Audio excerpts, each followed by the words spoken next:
Welcome to the Manifest with Ease podcast.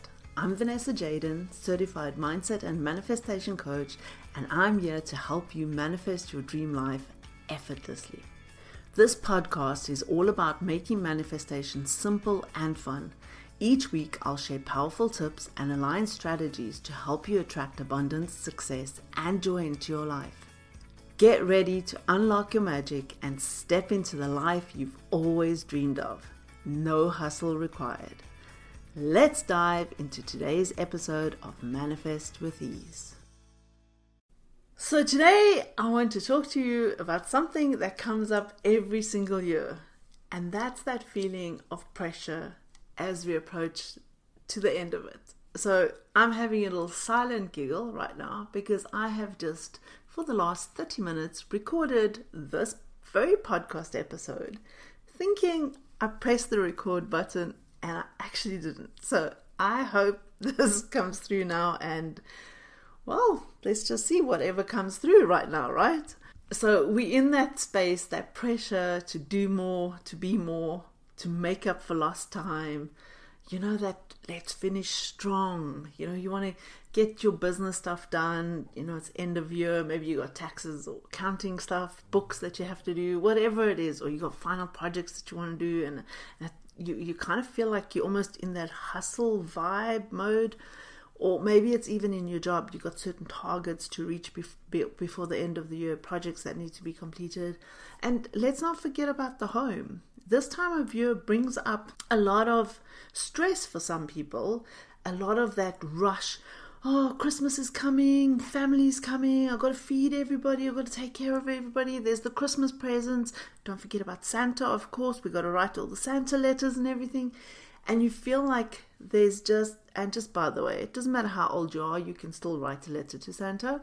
It becomes so much pressure and that feeling of pushing, and that hustle mode that you just got to get all of this stuff done.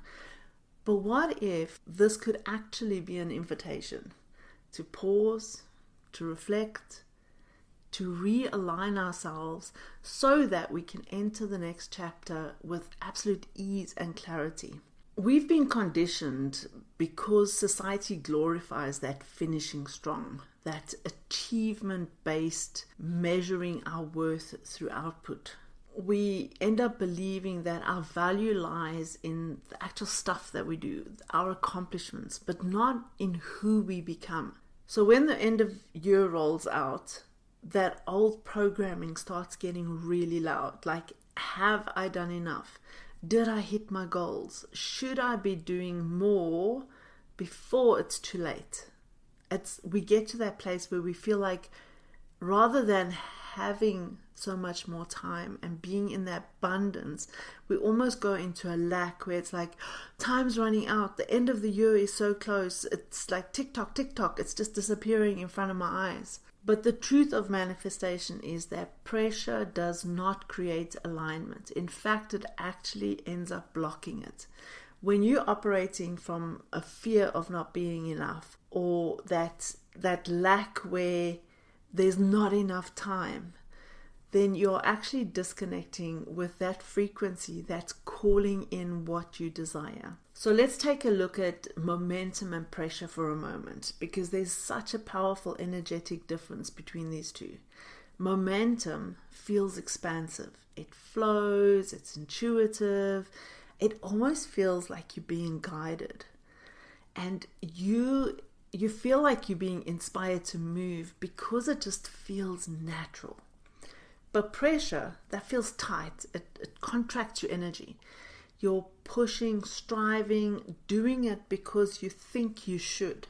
And when we're in that pressured state, even if we are taking the right actions, these can absolutely misfire our manifestations because we are operating from a space of fear and not trust. And you know what? The end of the year is going to come. There is X amount of days till Christmas. I'm not counting it actually right now because by the time you listen to it, it will be a different number. There is X amount of time till the end of the year. Nothing's going to change that. But you get to change which energy you want to step in from now until then. Do you want to step into the energy of momentum, or do you want to maybe stay in that pressure energy? So when we think about feminine energy, then there is no race to the finish line. There's a rhythm, there's a flow, there's completion through reflecting. Instead of focusing on finishing strong, we focus on finishing aligned. So that looks like creating a space to reflect on how far you've come, honoring what you've learned, even if the goal didn't go as planned, and allowing yourself to rest. Knowing that rest is not retreat, it's not being lazy, but it's rather a space for recalibration. Because when you rest, you're opening yourself up for receiving. And then what happens is that manifestation that might feel like it's been taking so long to arrive, well, the moment you stop trying to force it, that's when you receive it. If you think about it, we've heard so many stories about people who are trying to conceive, a couple trying to have a baby, and it's just not happening. Even though they might be doing fertility treatments, they trying to do everything right, they're eating well, they've changed their habits and everything, but it's just not happening because they're in that space of force, trying to make something happen. And then you hear the stories about where maybe some years later or a short time afterwards, they've decided, okay, they're going to adopt a child, or maybe they've made the decision of, you know what, it's not going to happen, so we're just going to enjoy our lives. We'll focus on being good aunties or uncles maybe, or we'll focus on fulfilling our dream of traveling. And then shortly after that, they do naturally fall pregnant because they've let go of the push. They have released the energy of force, and they've gotten to a place where they can just be open to receiving. See, when you're constantly chasing the next milestone, the next manifestation, you are skipping the energetic integration that's happening. That is the part where the real magic is happened. That's the part where that personal growth is happening within you. That's a part of that embodiment when you're stepping into your future self and she's becoming alive within you right now. You see, ease doesn't mean just giving up. It means moving in harmony with your energy and not against it. Ease equals alignment plus awareness plus allowing. And when we realize that manifestation works through spaciousness, not speed, that's when we can have everything that we want. So in our manifestation process, there are certain things that we do need to do. I mean, you can't just sit on the couch and wish for €1 million, dollars, whatever your currency is, and think it's just going to fall in your lap. You are actually going to have to do something. So if you want to win the lotto, get up off the couch and go buy the lotto ticket. But in all of our manifestation, there is a certain amount of doing, and I always teach inspired doing, taking inspired action, because not all action is equal. But what about the power of reflection? That's when we move from doing to being. You see, reflection activates our gratitude. When we slow down enough to notice what's already unfolded, what have we already manifested, the people, opportunities, even the lessons that we learned, then that expands our energy. Gratitude tells the universe or God, I am already abundant. And just that signal magnetizes more of the same energy back to you. I always say that gratitude is a magnet for miracles, because the more you are grateful for what you have, the more you will have to be grateful for. And what happens then, instead of magnetizing from lack, from the space of, oh my gosh, the end of the year is so soon, we're running out of time. When you start reflecting, you're looking back on like, oh my gosh, look at how far I've come this year. I have achieved so much in this year.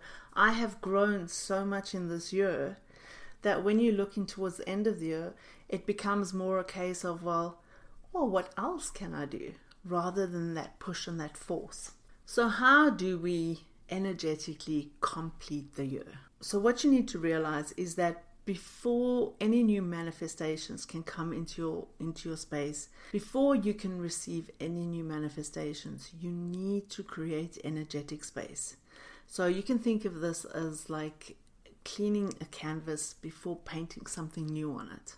When you're still holding onto that old energy, maybe those unfinished goals, the regret, the guilt, the shoulds, I should have done this, I should have done that, you're energetically actually in a space of clutter. And this could even look like maybe you've got a subscription to something, or you're in a membership that you're paying every single month for this thing, but you're not actually using it. You're not getting any value out of it. But because you've already paid so much towards it, you now don't want to end it, because then you feel like there's this lack, this loss, because you've paid all of this. So maybe if you just hang on a little bit more, pay for a couple more months, then in the new year you're going to have more time. And you're also aware that if you do cancel, then when you do join again, the amount's going to increase. That is creating a lot of financial energetic clutter. It's cut the ties. You are not receiving anything from it. You are just paying towards it. There is no return on your investment whatsoever. Cut the ties and let it go. And have a look at what other things like that are in your life where you feel like there's a loss if you're cutting ties with something. But the loss is actually the more you're investing in something, whether it's your time, your energy, or your money, the more you keep losing. So let's also understand that completion doesn't mean that everything worked out perfectly. It means that you've received the lesson. Whether that be that you look back and you look at those shoulds, I should have done this, I should have done that, should have done that, and rather than getting stuck in that lack focus, you look at it and say, okay, well, I didn't do that. What can I learn from this? What experience can I take from that, so that when I'm going forward, I can change that? Because maybe you've got a lot of shoulds because you created this extremely long to-do list that was never going to be achievable from the beginning. A beautiful way to complete the year also is with this little affirmation where you could say, I close this chapter with gratitude. I'm ready to create from a higher vibration. And when you do this, you're signaling to the universe, to God, I am complete here. I'm open to what is next. One of the most common blocks I see in manifestation is that we forget to witness our own evolution. We're moving from manifestation to manifestation, chasing the next desire without actually honoring the last one that came true. But manifestation thrives in celebration. Every time you acknowledge how far you come, you are actually expanding your energetic capacity to receive more. So I want you to think and to pause for a moment. What did I once dream of that's now normal in my life? What did I overcome this year that deserves recognition? How have I become more of me? Because when you can see your own growth clearly, you can stop chasing the future and you can start magnetizing it effortlessly. That's when you step into that manifesting with ease. So here's a few more journal prompts that you can reflect on, and that is, what am I proud of this year? What did I learn or outgrow? Where did I experience unexpected blessings or alignments? What am I ready to lovingly release before stepping into the new year? So when you honor where you've been, you are naturally going to align with where you are going. So in summary, you can think of this framework, the 3 R's: reflect, release, receive.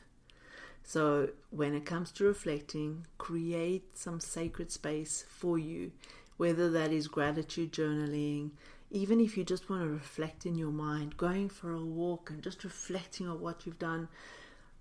I always recommend journaling because the moment you write it down and you can see it, it magnifies the gratitude in that process. But when it's all up in your head and you're just thinking about it, it kind of just stays there and it gets lost in between all the other noise. So even if you want to have a long journaling session and journal it all out, or if you want to go for a walk and reflect and think about the things and then come back and maybe just write down a few lines. I achieved this, A, B, and C. I realized these things, A, B, and C. Whatever it is, it doesn't have to be a big, long anything. You can do this in 2 minutes or you can do it in 2 hours. That's the beauty of manifestation, is you get to create your own ritual that works for you. And then when you think about releasing the things that you maybe feel are still holding you back, then you could write a forgiveness or letting go letter, whether that is to yourself or even to somebody else. You could then burn that letter or you can tear it up just to symbolize that clearing. And then in terms of receiving, you can visualize your energy opening up for new desires. Because I'm working on a massive manifestation, so I'm going to use scripting just to help me to visualize and embody that it's already here, that I have already received it. Another way is you could use the 369 method, which I'm going to include in my scripting practice. And that is literally writing out your manifestation in the now, 3 times in the morning, 6 times in the afternoon, and 9 times in the evening. Writing out the same affirmation. And if you would like to practice this, just like a suggestion, in terms of writing it, it's not just about writing it for the sake of writing. You're not in school yet, you're not doing your homework just for the sake of doing it. You really want to, when you're writing it, you want to be in the energy and the feeling of, okay, I've actually received it. This is how it's making me feel. So you could write something like, I am so happy and grateful now that, and put in whatever it is that is. But I want you to think about also your words and the language that you use. So you always want to make it in the present tense as though it's already happened. But language can make such a big difference energetically. Like if you think about, I'm so happy and grateful now that, versus I am in blissful awe of blah, blah, blah. So for me, when I say blissful awe, I can actually feel my energy rising up and the excitement coming through. And that's the kind of language you want to be using in this process. You want to use language that you can literally feel the shift in your energy physically in your body. So yes, I absolutely love this time of year because for me, it does just feel like that slowing down. It doesn't feel pressurized for me. But I wanted to do this podcast because I've spoken to a lot of people who are feeling very stressed out at the moment and in that rush hustle space. And I just want to invite you to just slow down, to reflect, to release so that you can receive. The time from now to the end of the year is the time from now to the end of the year. The time from now to Christmas is the time. That's not going to change.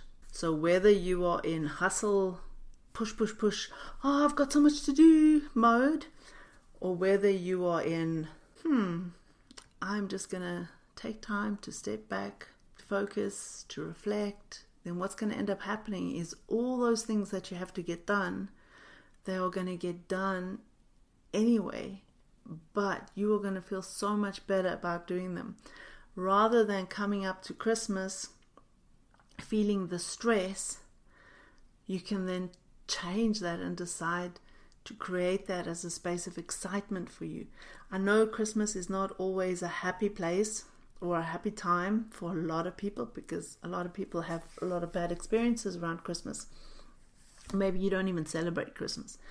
But I want to use this as an example because no matter what your experience is, that is the past. It is what has happened. You get to choose whether you are going to take that experience with you into this new thing, or whether you're going to practice that release and letting that thing go and being like, okay, well, that's what happened in the past. But when I step into this new space, this new energy I want to create, I'm not going to step into it with that same old energy. Release that. So if this episode has resonated with you, then I encourage you to share it with somebody who needs a reminder to just slow down. And if you're reflecting with me this month, come and say hi either on Instagram or TikTok. I'm on @VanessaJadenManifests, and I'd love to hear what you're releasing and calling in. So remember to embody, believe, and manifest.